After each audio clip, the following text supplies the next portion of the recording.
Legally imported anti-malaria drug hydroxychloroquine will no longer make it onto South Africa's pharmacy shelves. The drugs have been destroyed and an investigation launched on how the medication made it through the country's borders to begin with. Let's bring in reporter Barry Bateman, who broke that story, also in Pretoria for us. So let's get into the background of the story first, Barry. How did you find out about this?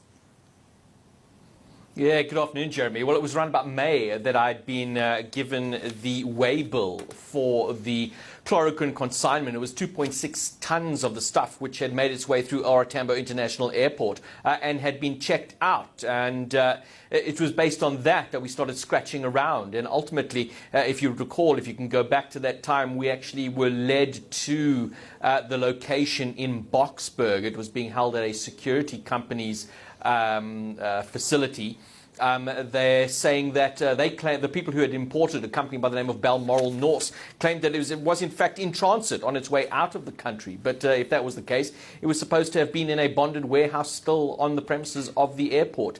Further investigations linked it to another company, a health services provider, Affinity Health, but that forms part of a broader investigation by SAHPRA. But that's the gist of it, is that we had got tipped off that this consignment had come in unlawfully, that there were no papers for it, and SAHPRA, through our investigation, were led to this location in Boksburg. Why was it necessary then to destroy the stock?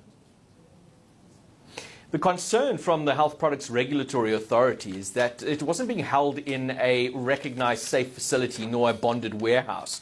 It could have been stolen from this location. Just remember, this is 20 million rands worth of this particular medication.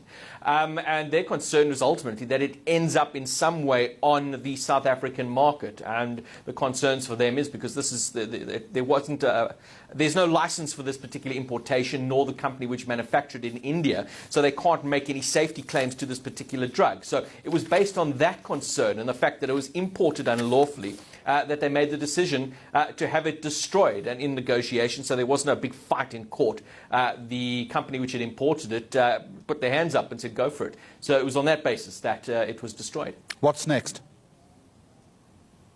Well, we're hearing that the matter might be referred to law enforcement agencies. We know crime intelligence played an important role in the seizure of the drugs at the very start of this, in understanding how where it moved to from coming through the airport. We understand that it might be moved to the Hawks as well to investigate, because we understand there was either fraudulent documentation or somebody was paid off at the customs side, but that needs to form part of the investigation. So it's not over yet. While the drugs have been destroyed, the people who brought them in still need to be brought to book.